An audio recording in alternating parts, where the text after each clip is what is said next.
Cardinals, Falcons, Ravens, Browns, Raiders, Dolphins, Giants, Titans, and now the Steelers. Gerry Dulac covers the Steelers for the Pittsburgh Post-Gazette, and he joins us now. How did we get here, Gerry? You know, Dan, it's been evolving, of course, and I think the final straw was just another one and done in the postseason. That's 9 times in Mike Tomlin's career. That ties Marty Schottenheimer, who's long remembered for all the one and dones, with that dubious record. And 5 times in the playoffs the last 6 years. I mean, obviously, people around here think the sky is falling because they haven't won a playoff game, and to them, I understand why. But it's just it's kind of the same scene every year. Get in the postseason, and then not only get eliminated, but they're really. I know the Texans scored 2 touchdowns in the last 4 minutes, but the games are never really competitive. And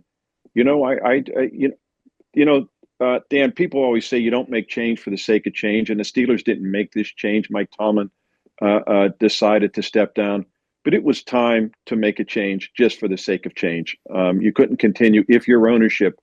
I don't know how you could have just sat there and watched the same old thing happen again. And, Mike Tomlin made the decision for them.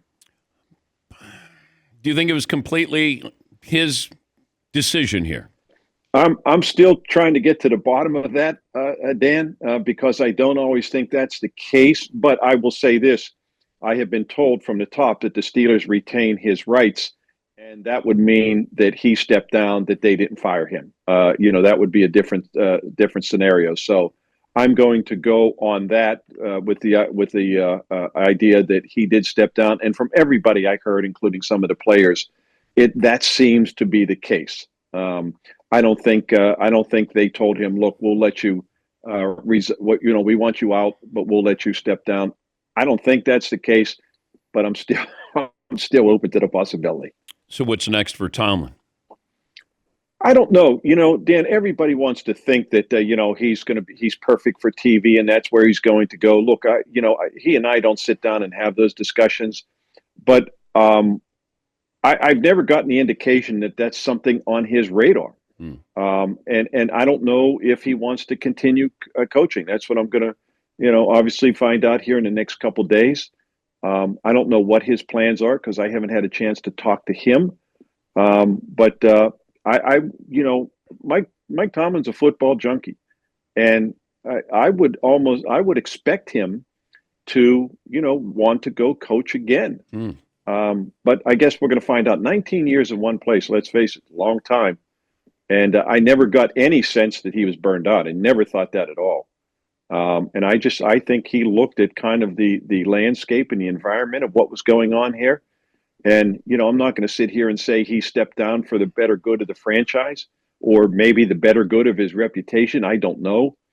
But I think he could feel and sense and see what was going on, from the fan base to everything else, and just probably thought, you know what, it's time to step away. What's next for the Steelers? Well, obviously their history of hiring head coaches has been pretty good, and they haven't had to do it in a while. 19 years.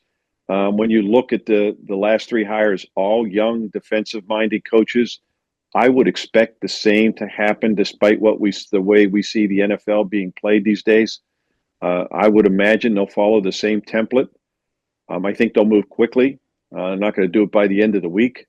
But I would imagine that's the direction they are going to go. And I will tell you, when Bill Cowher stepped down after the 2006 season, the Steelers retained a number of his assistants from the staff, including Bruce Arians, Dick LeBeau, Keith Butler.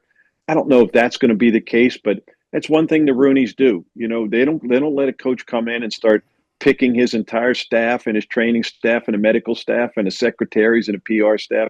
The Steelers say, hey, this is what you got, and you work around that. And so we'll see how it plays out. I would expect a lot of that, to still be the same. Aaron Rodgers' future. I think if Mike Tomlin stayed, I think they would have welcomed him back to a degree. But I will say this, Dan, whether he was coming back or not, it wasn't going to change what they want to do, intend to do in the draft. And I'm not saying they will do it because we'll see how it plays out. But their intention is to find a quarterback that they can build on for the next 10, 12, 15 years, hopefully. And so whether Aaron Rodgers comes back or not, that plan doesn't change.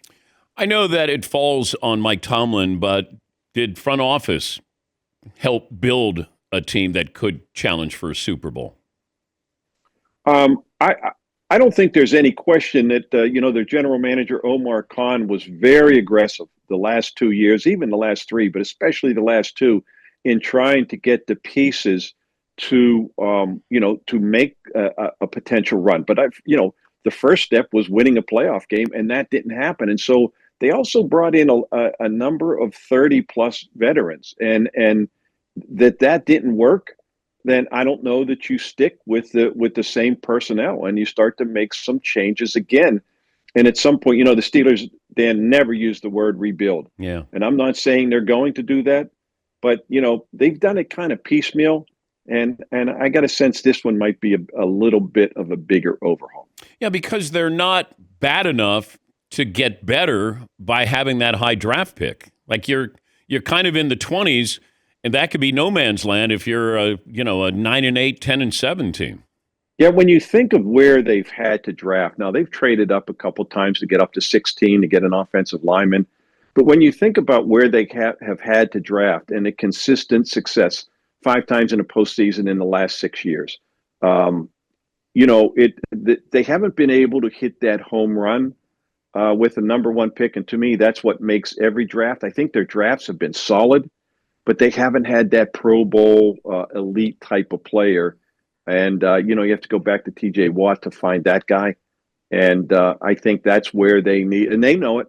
They know those first 5 picks, first 8 picks are where first 5 especially, where you find those elite players. First 8 to 10 is where you find maybe the Pro Bowl players. And then you keep your fingers crossed that maybe you land somebody.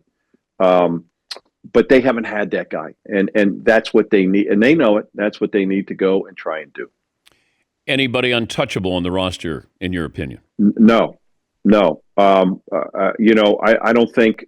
DK Metcalf is. I don't think, despite that suspension, what some people want to think, he's coming back. Cam Hayward's going to be 37, but I will tell you, Dan, I don't think anybody is untouchable. Their right tackle, Troy Fontano, maybe some of their offensive linemen, but otherwise, any of the other guys, no. Thanks again. I know you're busy. We appreciate your Dan. time. Well, I always enjoy being with you. Gerry Dulac covers the Steelers for the Pittsburgh Post-Gazette, also part of the Steelers radio network.